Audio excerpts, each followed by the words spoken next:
That looks like you barely survived that. That was so good. So Hell good. yeah. Look at you.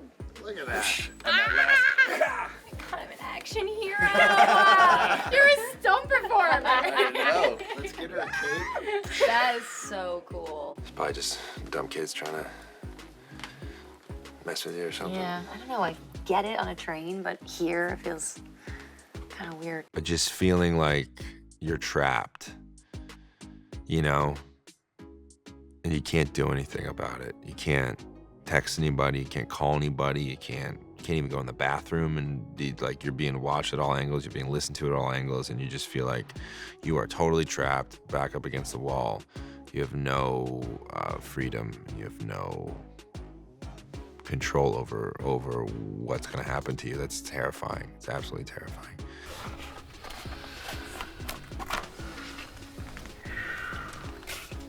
.33 golf, take 3. It's a mark. B marker. 3, 2, 1, action! Cut. There. Cut there.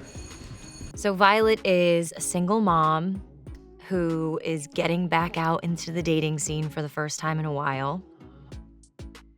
And the date becomes sinister pretty quickly. The tone of the film is really interesting because this woman is on a date.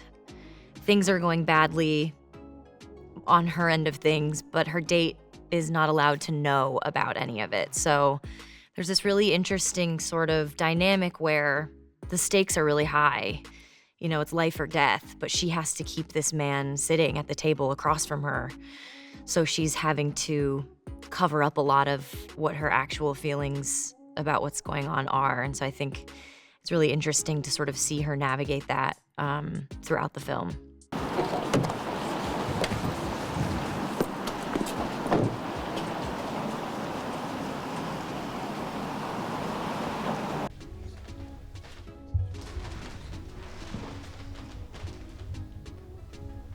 Going on a first date, it's already a very, it's a vulnerable experience just to go on the first date. And then once you get there, for this type of situation to unfold around you and for you to not know who around you is a threat when anyone could be is really terrifying. And also not knowing the person in front of you at all. So are they in on it? You know, do you really know this person? Is this the person that you're gonna trust, or is this the person that's behind the entire thing? I guess you'll find out.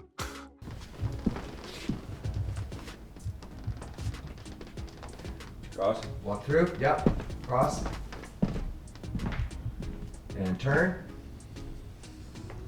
Cut. And action! Run!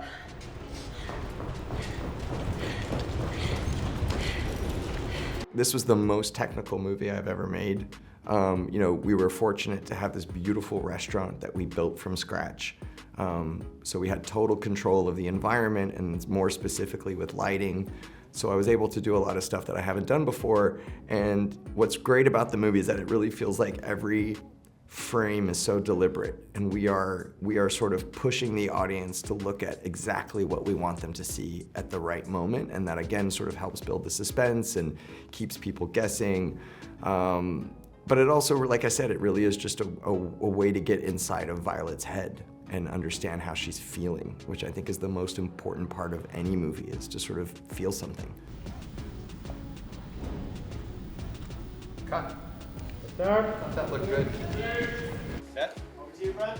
Set, and 3, 2, 1. It's the phone. Ironically, what Henry goes through in this, his plight. But yeah, I was on a date once.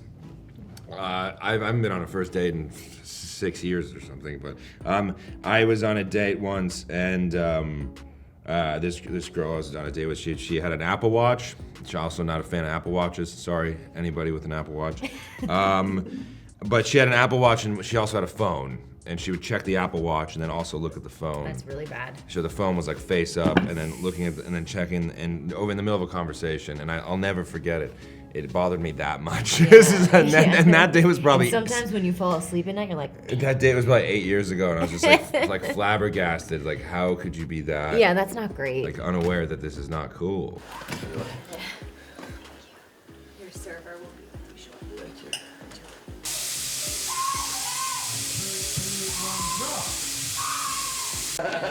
Come see this.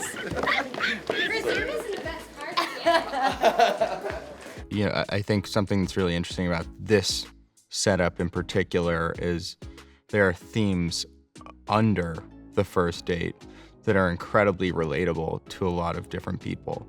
And I think that when viewers watch this movie, they'll find themselves really relating to Meghann and Brandon's characters specifically. And we all go on first dates, and we've all gone on bad first dates before.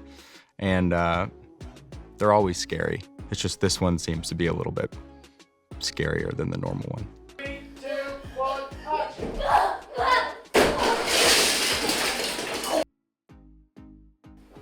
Cut!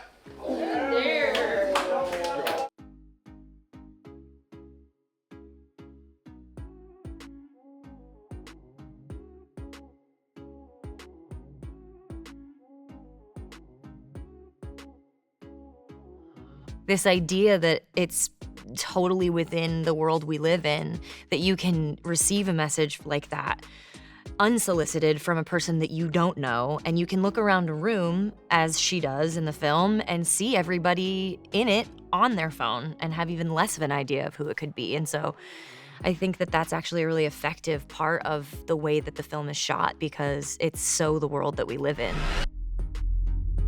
I can't do that. I'll kill you if you hurt my son. Why him? Why does he have to die? Working with him has been really, really exceptionally lovely. Chris's vibe on set is unlike anything I've experienced in terms of how calm and just like there's no tension, it's just like it's a really lovely and pleasant experience, which I think is like ultimately the best thing for making something good. That was amazing. We're not getting any better than that.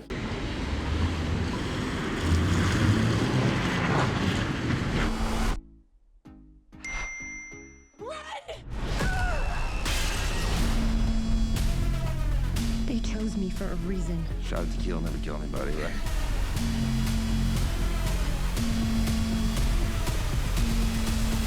This entire movie is a panic attack. I've almost had a few of them shooting it. No, I'm fine, but it's stressful. So, how's this date going?